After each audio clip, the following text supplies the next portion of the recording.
Hi everyone, Elsie Jensen here. Tonight we are going to make a chicken pasta with some pettini pasta, chicken mushrooms, herbs, a fruit salad, and some sourdough cheesy bread. So let's start out with our chicken. I realized I forgot my chicken cutting knife, so let me grab my chicken knife. And we're going to fillet them in half, cut them into strips because we're going to saute the chicken first, and then we'll make our pasta in the pan. So let's get our chicken prepped. I've got 3 good-sized chicken breasts here that I'm going to fillet down the middle. Cut off again. If you see any fat, just cut it off. That stuff will be chewy and rubbery. And then right down the middle, this is so that when we slice it up, we don't have any really thick pieces of chicken, but also cutting against the grain is going to leave our pieces of chicken even more tender. And then we'll get our last one here, filleted down, and then I'm going to kind of cut them into nice little strips that we will saute up after we give them a good seasoning. Okay. And I'm just going to do kind of long and skinny strips. That way they'll have just nice little sear on them. They'll be easy to eat as well. And we're going to season these up today with some Worcestershire sauce, which is going to keep them nice and tender and juicy, onion powder, pepper, garlic, salt, a little bit of paprika, and what else did I put out there? Oh, oregano. There we go. I was like, I know I put out a spice or some oregano because it's just so good. Okay, let's get these guys nice and sliced. And then we're going to kind of saute them up in some butter because we're going to use that kind of buttery dripping to make our sauce today, which is kind of like, a Cowboy butter cream sauce that we're going to be using to make our pasta sauce, which I think will be delicious. I'm going to cut this guy. And I think with the Cowboy butter sauce, we'll use a little bit of Dijon mustard in there, some little chicken bouillon, smoked paprika, and it's just going to have a lot of great flavors that will complement everything. Just make this a really easy, quick dinner that's delicious that will make up in no time. Okay. I don't want my chicken strips so long that they're impossible to eat. So if you have any part of it that's pretty long, I'm just going to cut it again. That way I'm not trying to eat a whole fillet in one bite. Okay, now that I've got our chicken nice and cut up, I'm going to just spread it out here. Then I'm going to go wash my hands so that we can start seasoning it up.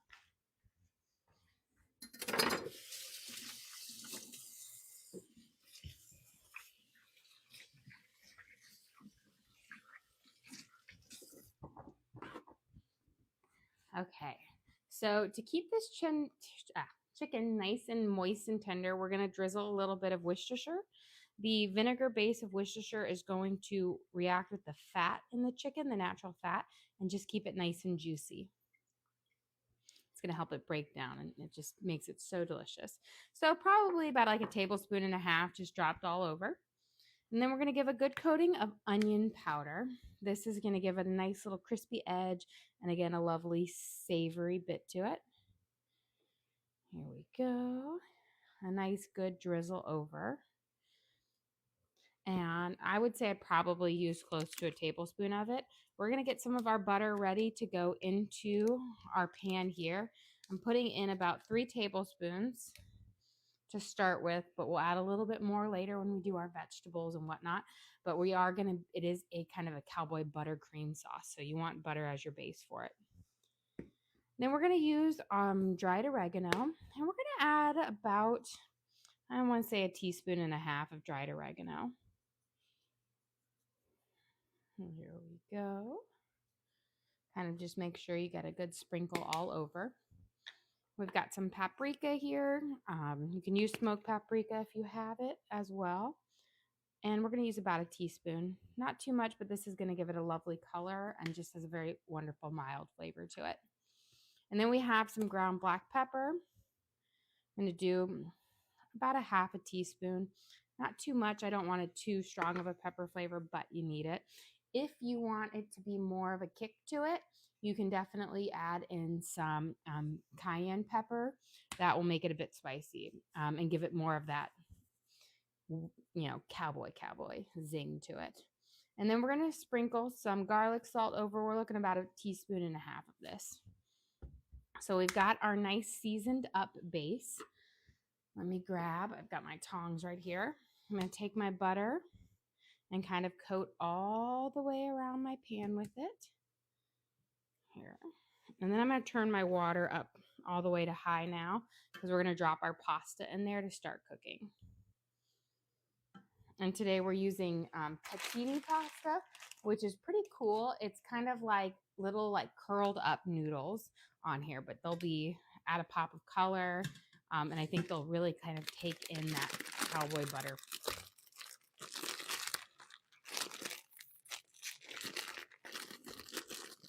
So we're going to add this in.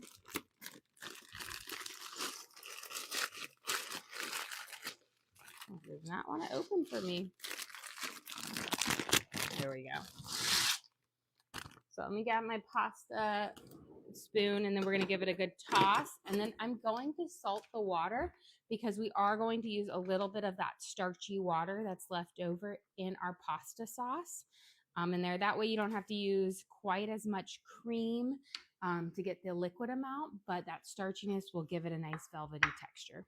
So we're going to sprinkle in some salt. You want about 1 teaspoon to 2 teaspoons in there.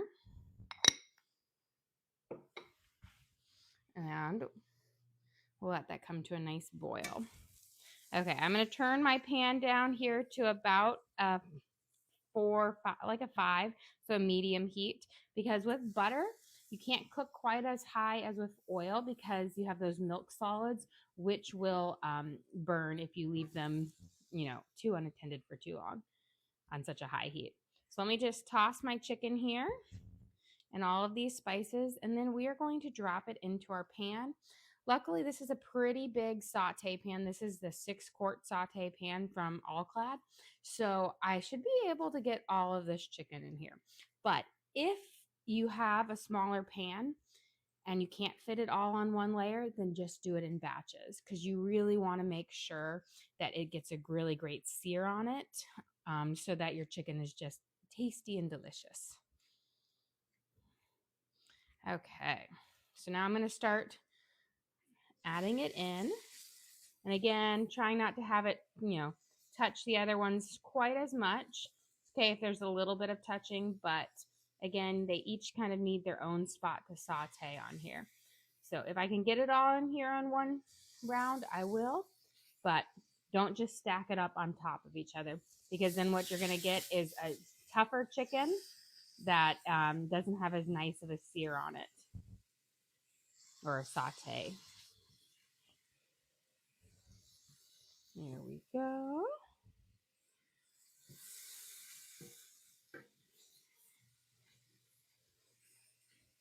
We'll get this. I think I'm going to be able to fit this all in, no problem.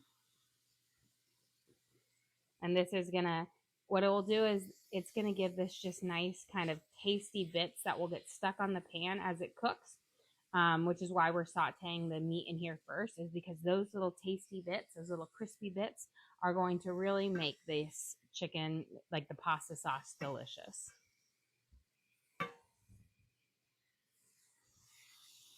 Okay. And don't always make sure your pan is nice and heated up first because, again, if your pan is cold when you put it in, your chicken will leak out its juices instead of when you're cooking it on a high temperature, it sears it off, which traps those juices in. I think, yes, we're going to get it all in there pretty good where every piece will have its nice spot on the bottom of the pan. You just have to. My husband's saying I'm putting it in a bit there, and I said there's plenty of spots. We just have to give it a little squish. I said it was just shy of being too much where I had to do 2 batches, so I am slightly forcing my hand. But every piece is getting its own spot. There is none that is sitting on top of another. Here we go. Now I've got my pan or my cutting boards all good. So we're gonna let this saute for just a second. While we're doing that, let's prep up our cheesy bread. We won't put that in until closer to the end because it's not going to take as long to cook up.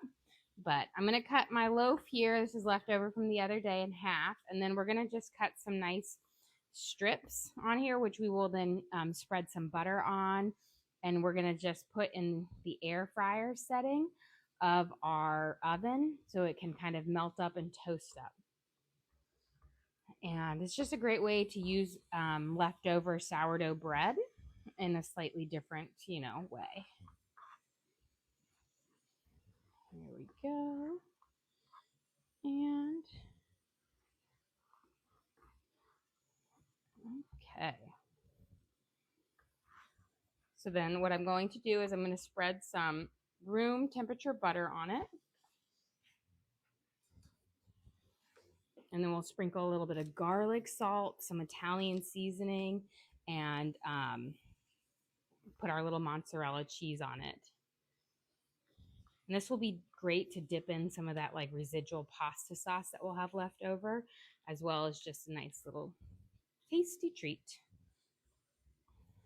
And you don't need to put like oodles of butter on here. Just a nice kind of thin layer on there so it gets a nice little kind of crisp up and is delicious. Kind of makes it, when you bite underneath that cheese, you've got a nice garlic butter flavor to it. Can you quantify oodles? Oodles. It is, oodles is a lot.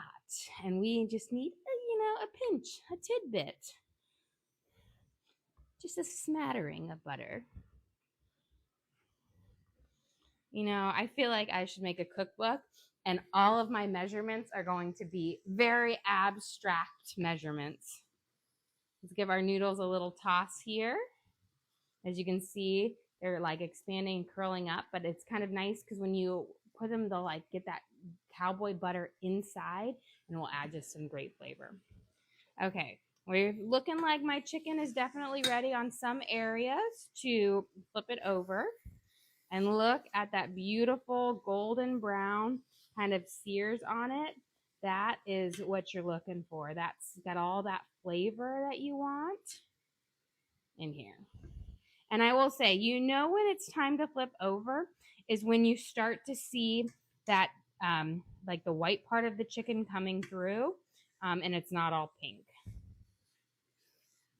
So we're going to kind of just flip it over bit by bit. There we go. Kind of cook it off. There. And I always like to just go and do it individually. That way I can really see which ones to flip first, because my pan is a bit bigger than my burner, which means my outer edge doesn't quite get as much direct heat as the rest of it. So I'm like right now pulling this edge over so it can kind of sear that part off a little bit more. But this is my pasta cooking pot because I love that I can fit all of my noodles and my main protein in here at the end with a lovely sauce. There, we've almost got these all flipped over. And again, making sure we're doing it with butter, so we're kind of cooking this over like a medium-high heat, but not too hot, that the butter solids, like the milk solids in the butter burn, because we don't want that. Then you'll have a burnt flavor to it. With oil, you can always cook it a little bit higher and sear it off a little bit faster. But with this dish, I'm wanting to use butter as my kind of fat to cook it in because that's what I'm going to be using in my pasta sauce as well. It's kind of the main component. Kind of fat to cook it in because that's what I'm going to be using in my pasta sauce as well. It's kind of the main component. Kind of fat to cook it in because that's what I'm going to be using in my pasta sauce as well. It's kind of the main component. Sheet here that I've lined with parchment paper, and that's simply just to have an easy cleanup because we're putting cheese on here, and if the cheese comes off or falls over to the side, you're not scraping it off your pan later. So just saving extra work for later. Because nobody likes to scrape off burnt on cheese. Okay. Now we're going to sprinkle this with some garlic salt. Now I do my garlic salt in 2 layers, so don't go too heavy on the first because my kids really love a little bit of garlic salt over the top of the cheese. So nice little thing. If you really love the fresh garlic, you could mince up some fresh garlic on here. I would pre-saute it first because we're not going to be cooking this in the oven long enough to get rid of that bitterness. But if you chopped it up, pre-sauteed it, and then you brush that over, that would be lovely. But I find garlic salt is a really easy, quick version to do. Now we're putting on a little bit of Italian seasoning. That just adds a little extra flavor, which makes it delicious. And then we're going to use some mozzarella cheese.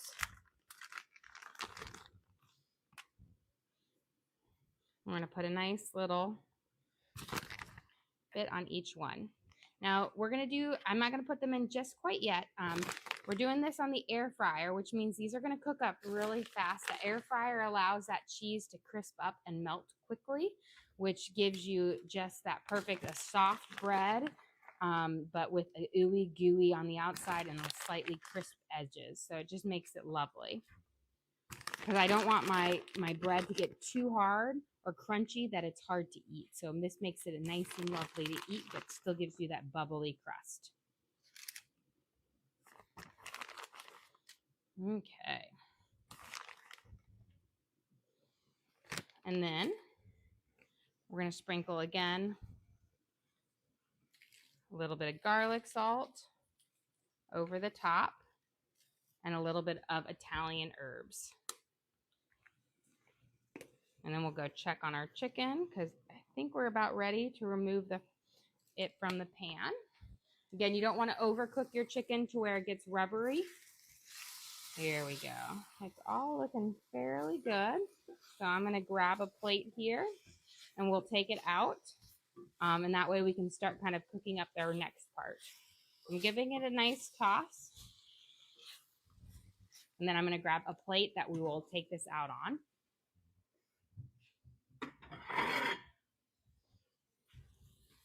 And before we take it out, I'm just going to mince up my onion or dice it up so that it will be ready to throw in there with a little bit more butter.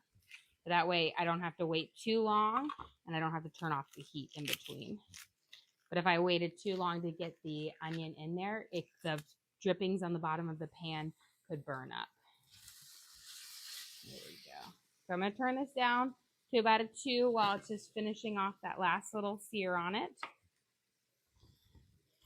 And then I'm going to do just a slightly smaller dice on my onions, nothing too big because I want it to really blend in well with the sauce, but it is a good meat component, but I don't want to have big, huge chunks of onions like you find in a stir fry or whatnot.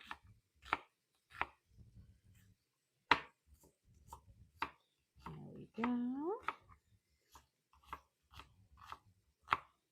So I've got those prepped.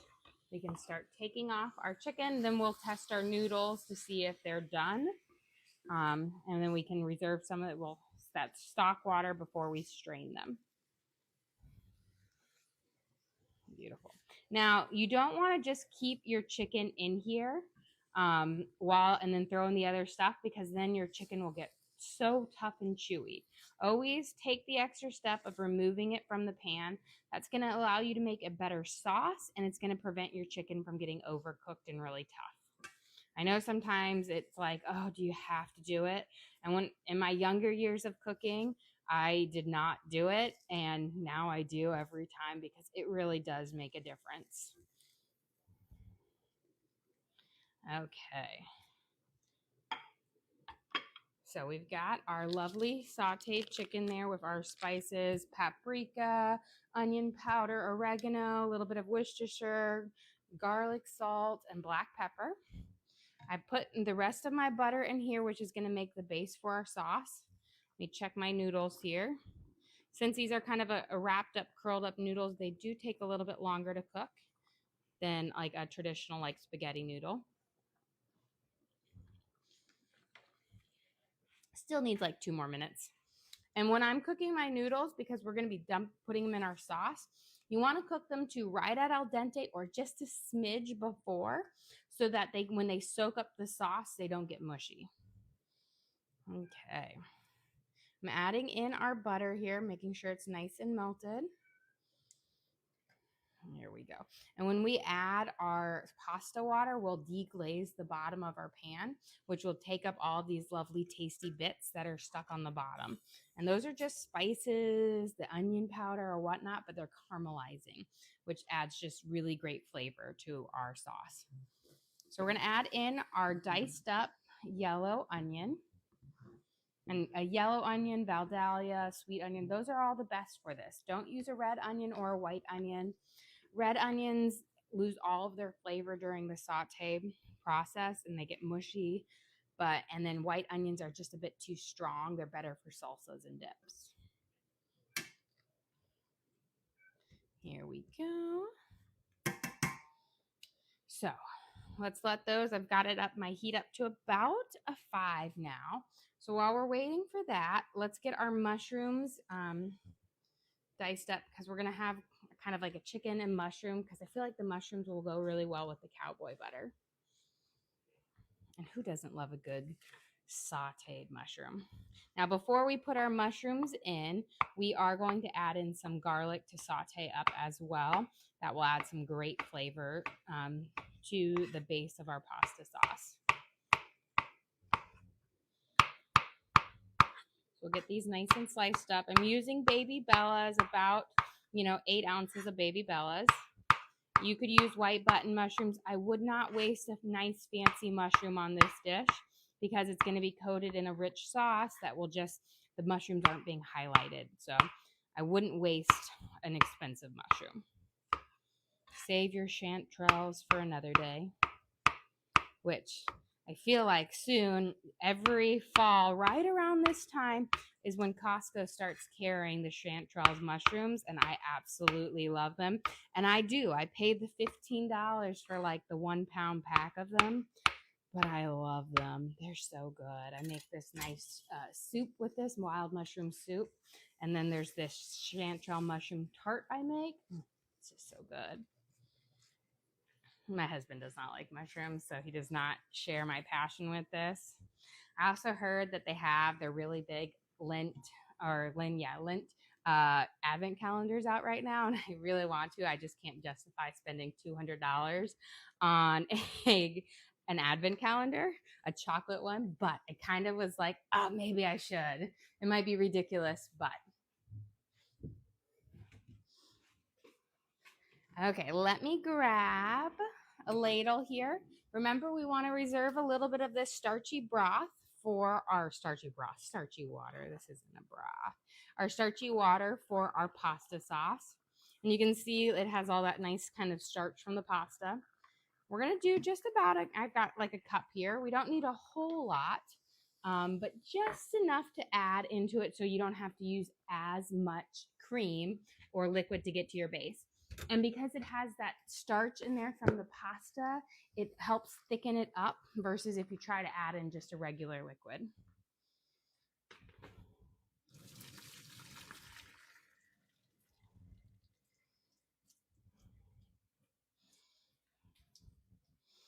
Okay, so I've got my noodles set. We'll just let them rinse down. It's okay if they stick together just a little bit, because when we throw them in our sauce, they will come apart. So you don't need to waste putting oil on them, because then when we throw them in the sauce, that oil will prevent that flavor from seeping into the noodles. Did you ever request to see the noodle package and what brand it was? The package is clear. So, but it is from Costco, and it's like they're new ones, but it's a pack of 6.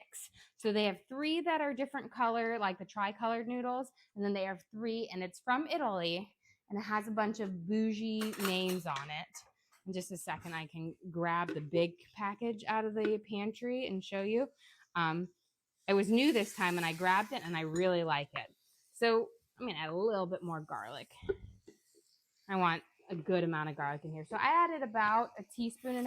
We're going to give this a quick saute on there. I'm going to turn my temperature down to a 4. We're gonna let that garlic heat up for about 30 seconds before we add our mushrooms in. But I'm gonna grab that big box so I can show you exactly what it is. It is regional pasta, organic pasta from Italy. It's Dabari on there, but the one that I use, so you get 3 on this side and you have 3 on this side. As you can see, I've already ripped it out, but I use the pettini one, which is delicious. So far, I've liked them all. I am like a sucker for fancy pastas, ones that have fun colors or whatnot. Even my kids are suckers for it because whenever we go to IKEA, I always pick up their mousse pasta, their little mousse. So you got meat, a bowl full of meat in there. But I just love it. I think it's fun. Okay, let's add in our mushrooms. There we go. We're going to coat these up with that. And these are going to act like little, sponges and soak up that butter. But as they kind of saute, they will also kind of release a little bit of it as well as with their lovely juices. My husband is sad. He's not a big fan of the mushrooms going in here. He was like, it was perfect until you added the mushrooms. Mushrooms. So good. Okay, let's turn this up now to I'm going to do about a 6. I'm going to pat these guys out. We'll say we have a lot of pasta and fish. We do, but our kids love pasta. They love pasta. I love pasta. If I could, I would eat pasta and bread every single day because it's so delicious. And you can make it so many different ways. And it is just a staple in life that would be sad if we didn't have it. You'd almost think I was Italian, but I'm not. I'm Swedish, and pasta is not big in Sweden because it's very cold and sad there, but they have in here. We're going to add in our things. I have the air fryer setting on 425, and I'm going to set my timer here for about 5 minutes because this cooks up pretty fast. You have a question? When cooking, do you prefer white mushrooms or brown? I prefer the baby bellas, which are the brown mushrooms, and I just think they have a slightly nicer flavor to them. They're more earthy in there. Now, white mushrooms are, button mushrooms, they're very plain. So you don't quite have as much of that flavor in it, but I really like the baby bellas because I just think they have a slightly nicer flavor. But I feel like, what mushrooms you have is really like a personal, choice. If it was my husband's choice, there would be no mushrooms. Okay, we've got our mushrooms out here sauteing. I'm going to sprinkle a little bit of garlic salt over them to allow them to kind of bring up their flavor some. You have a question? Do you ever use the oven with the stove? I do. I like my other oven better. It's kind of like we have things fun. But I do use this when I have like my big cookie bake-a-thons or my smorgasbord where I need as many cooking places as possible. But most of the time I can get away with just that one. I like that one better. I think mainly because it's higher up, and this one I store a lot of my baking sheets in it. And it's like I said, it's a great oven. I use it for bread proofing all the time though. So this oven, my other oven doesn't have it, but it has a proofing setting, which keeps it at 95 degrees, which is like the best for it. So I think I've probably proofed something in this oven 4 times a week. I used it this morning when I made my English muffins. Okay, let's let these saute up just a smidge more. While we're waiting for it, I'm going to mince up some fresh basil. But I will say, I don't use this one quite as much unless it's proofing, but mainly because, and I'm sure everybody has this issue where, there's prime real estate in your kitchen and they store their baking sheets. So I store my baking sheets, a lot of them in there. Now, I'm a little crazy and I have a lot of baking things. So I also have my garage is full of stuff, but the baking sheets that I use most of the time and my muffin pans and stuff like that, I have in there. So anytime I do have to use it, Gotta haul it all out. But that one over there keeps there. Although it's better, I'm not like some people who keep like use their oven as like a second pantry. I always remember my grandparent, like my step grandparents, I would go visit them up in Minnesota, and they had like the OG oven that was like that turquoise color. So like from like the 70s, they had that oven mixture, and they had like a crazy big burner stove, which was original from like, actually I think it was from the 50s because the house was built in the 50s.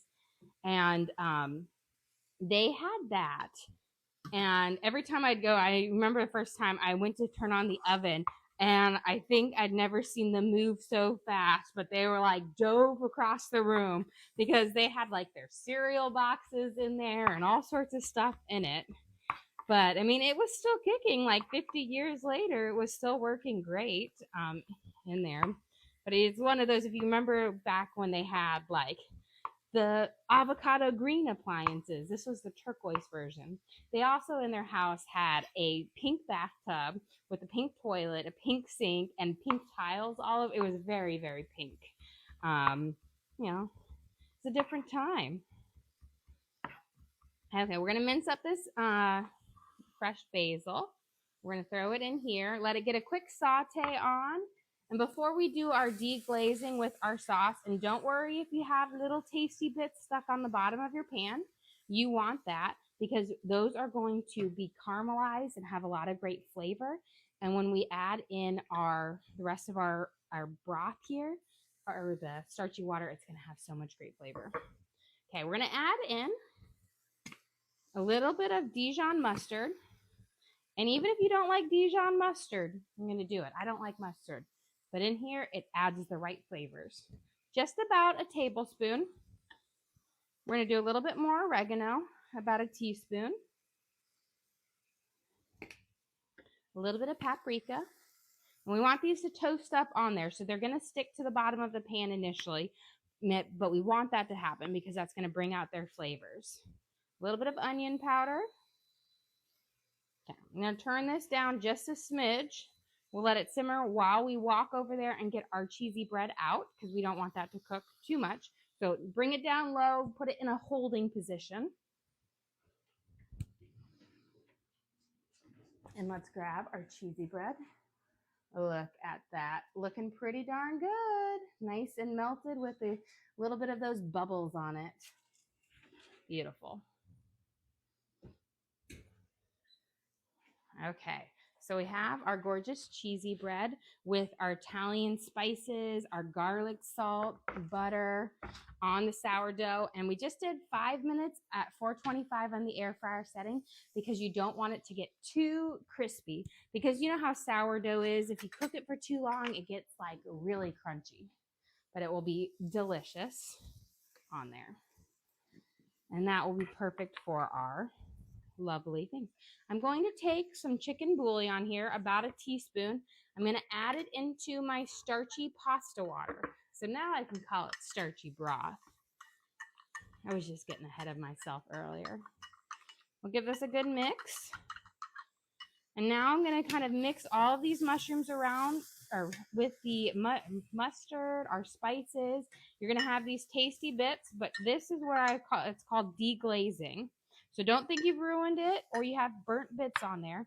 These are all going to slide up when you pour a little bit of your water. You just scrape along the bottom like that.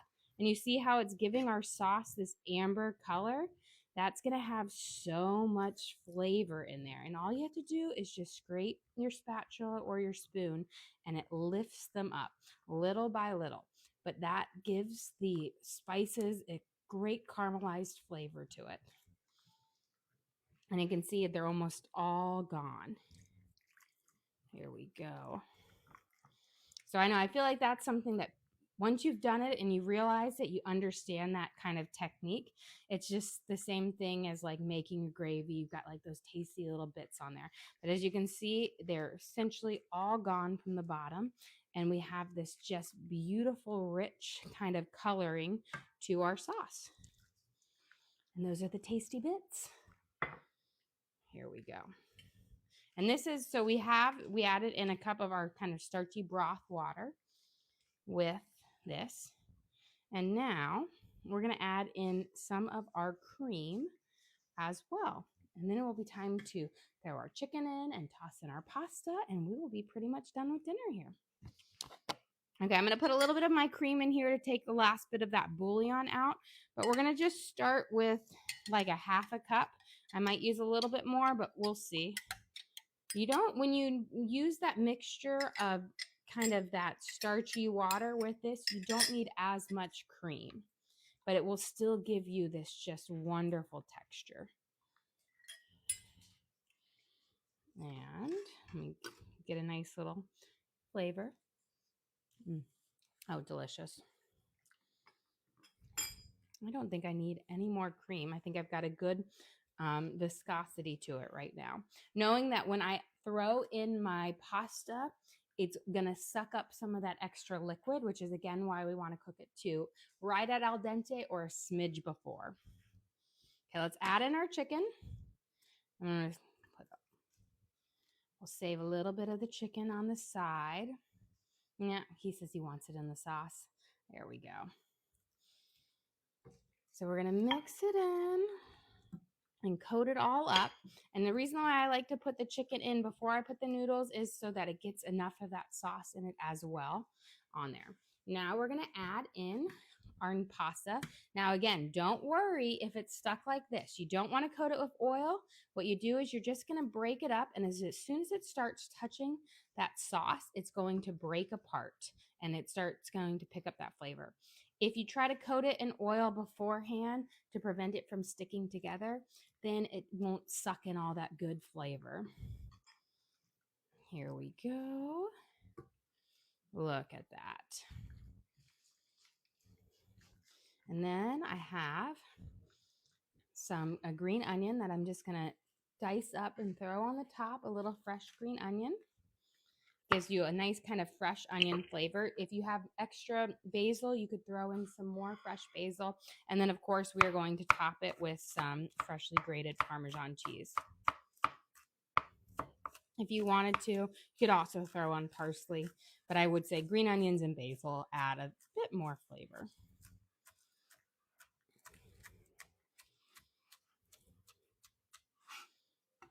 Okay.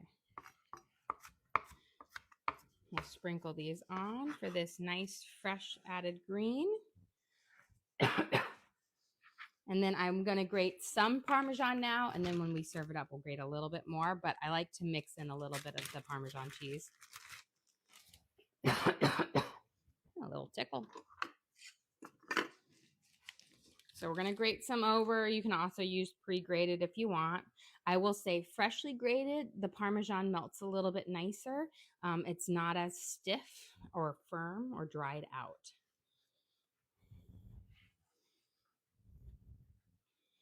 Here we go. So got about probably a couple tablespoons, and we're going to mix that in there, let it get nice and covered. But you see how all of that sauce is kind of soaked up now? Just so good. Okay, guys, we are about ready to serve up here.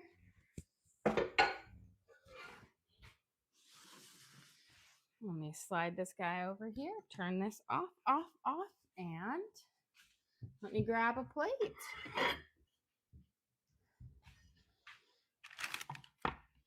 So let me grab the legendary shovel. No kitchen is complete without your shovel. Yeah, quick question. What are those noodles called? These are called pettini noodles. And they're like almost like little rolls. Like think of little scrolls on there, but they're delicious. Okay, we have our mushroom, chicken, and cowboy butter pasta with our pettini noodles. We sauteed up baby bella mushrooms, onions, fresh basil, added a little bit of Dijon, paprika, and onion powder, or oregano. There we go. And we're going to top this with freshly grated Parmesan. And then we are going to serve it with a nice slice of our cheesy, crispy sourdough garlic bread made from our homemade sourdough bread, where we added butter, garlic, salt, Italian spices, and mozzarella cheese and put in our oven until it was nice and bubbly and crispy. Well, guys, thank you so much for joining us here today. Don't forget to like and subscribe. I try to do live cooking shows every single day, kind of show you what we're making for our family and hopefully teach you guys something along the way. Again, we do upload all of our videos to the link on the page, so if you ever want to recreate any of our recipes at home, you can just go to that link and search for what we made. So we've got our chicken mushroom cowboy butter pasta with our garlicky, cheesy sourdough bread, and you can watch and cook along with me again. We also have a link to our Amazon storefront that has all of our different cooking gear and gadgets. I got my knives, my cutting board, I've got my all-clad 6-quart saute pan there, but all the different gadgets I use in the kitchen I have in there for you guys to check out. But again, thank you so much for joining us here. Don't forget to like and subscribe.